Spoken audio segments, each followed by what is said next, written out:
Buongiorno. No. Oh dear, what's your hat? It's still very hot here. We reckon it's going to get to about 40 degrees here today. But today actually doesn't feel quite as hot, does it? There's a lovely breeze. There's a lovely breeze, but we could certainly tell the temperature yesterday, which we mentioned. Anyway, here we are. We're in Florence again, and this is the Duomo, and we've just climbed that. The Campanile. I'll do you a quick little turn round. If I come round here, this is all part of the Duomo, and there's the famous dome up there, built and designed by, was it Brunelleschi, I think his name was? Brunelleschi, sorry. It begins with B. It begins with B, and as we said the other day, it was a really radical design because they built this. It was built in about the 1300s. The tower was built by Giotti in 1320-ish or something like that. But the actual dome was put on in the 1400s by Brunelleschi, and I'd say a very radical design, which he had to convince the people who were in charge of the cathedral, the Duomo,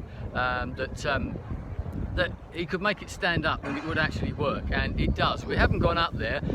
You can climb up that, but I mean it's open at the top. One thing I will say is that although there are like 400 steps or something up the Campanile, it's a really good view from the top, and if you are afraid of heights, you suffer from that. This is the one to go up, not the dome. Apart from the fact that actually getting up the dome isn't easy. Anyway, because we decided not to go into the Duomo today because the queue is about 2 hours long. And it's one thing we were talking about yesterday. You go to these places, yes, you have to come and see something like this, but you don't always have to go and see absolutely everything. Yeah. Because what we found yesterday was just wandering around, and we found that square, the Santo Spiritu Square, and we just sat there and whiled away the time. We thought this isn't on the tourist trail at all, and sometimes it's nice not to go to some of the places and actually just soak up the atmosphere a little bit, which is what we've done. But first thing this morning, we did actually do one of the tourist traps. One of the top 10. Yes, it's in the Accademia, is that how you pronounce it? Galleria dell'Accademia. Yeah, so what did we go and see? We went to see David. David. And which we didn't realise is actually a representation of David and Goliath fame, because he's actually got like a slingshot across him, and that is one of those iconic things that yes, you must go and see, and yes, you must go and see it, because there are certain things that don't always live up to their billing, but I can assure you that David does. You've seen him before, and you wanted to take me to see him. I wanted to give Andy the same experience that he gave me in Seville, where we went to see the Alcazar. So we booked a ticket. We were there at 8 o'clock this morning. Yeah. We whizzed through the first gallery so that he turned the corner.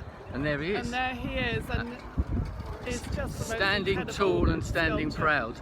And what I love about it, I mean, apart from the fact that obviously Michelangelo built or sculpted David out of one huge block of marble, which he chose himself. The quarries, we actually passed some of the quarries the other day when we went up to the Cinque Terre, and that's where the quarries are, so not that far away. But I mean, the way that it's done, and it's not overblown, although he was like a boy warrior or whatever. Yes, the muscles, the definition of the muscles and the veins, and just some of his ribs and that are so well defined. They're brilliantly done, but it's not over the top.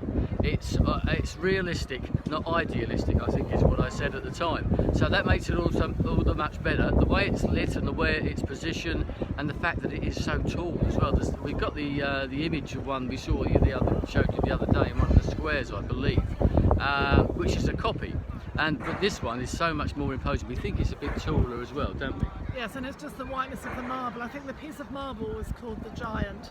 Right. And I believe he had to have permission to use it. It was such a unique and beautiful piece of marble. Oh, okay, so it's so sort of unflawed. Yes, exactly. Yeah, flawless is the word. Flawless. But one other thing, actually, in that same part of that gallery, because I mean the rest of it is just taken up with lots of religious icons and things like that, and if you're into that, it's brilliant. If you're not, it gets a bit samey. But there are some unfinished Michelangelo sculptures as well, which he was making afterwards for the tomb of Julius II, which he never got round to finishing for various reasons. reasons. But I think He moved. Oh, He moved to sorry, Rome. he moved to Rome Yeah, and to left them obviously behind. to do the Sistine his Chapel and studio. all that sort of stuff. So he left them behind, so they were never finished, and they were moved from his study or his workshop to here. So yeah, really well worthwhile. But you have to book, as with all these things, to get here early. And as with all these things, once again, if you get there early, it's actually worth it. So we're going to go for a wander now, but we will tell you about our little pizza experience last night, actually, because we decided, you know, when in Florence, when in Italy, you've got to have a pizza. Could we find a decent pizza place? But in the end, we were just getting a bit disheartened. And hungry. And our feet were starting to ache, and we were getting a little bit worse for wear in that respect. But we were stumbled upon this little square very close to Dante's house, Dante's chapel, and the simplest, probably the cheapest pizza that you'll get in Florence, and possibly the best tasting as well. Yeah, it was great. Just sat on the corner, Yeah. ate the pizza, grabbed a couple of beers. Yeah, out and the then fridge. wandered into... Where did we go after that? A square. Oh, this amazing square which we just found. I saw this equestrian statue in the distance, and I thought, let's go and see this amazing square, which actually does back onto the Acamedia. But once again, it's another one of those things we've always said with And all we the could hear videos. some opera singing. Oh, that's right, there was some opera singing Yeah. coming from a restaurant. This It guy, was the chef. we think he was the chef. Yeah. He was singing like Pavarotti. I'm not joking. He was absolutely amazing. The wasn't people he? in that restaurant looked really hungry because he was too busy singing. But they all stood up and Yeah. gave him a standing ovation at the end. So that's one of the beauties. When you come to a place like this, you do have to wander around. You do have to go off the beaten trail a bit. This is a very safe city. I've not felt any threat. And they talked about pickpockets, yes, but I've not seen any sign of anything. Where's I your felt.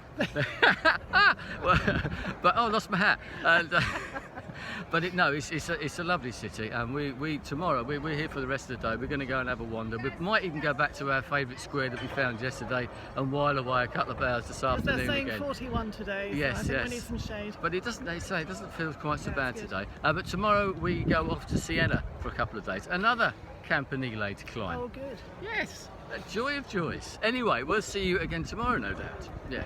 Ciao. Bye. Arrivederci.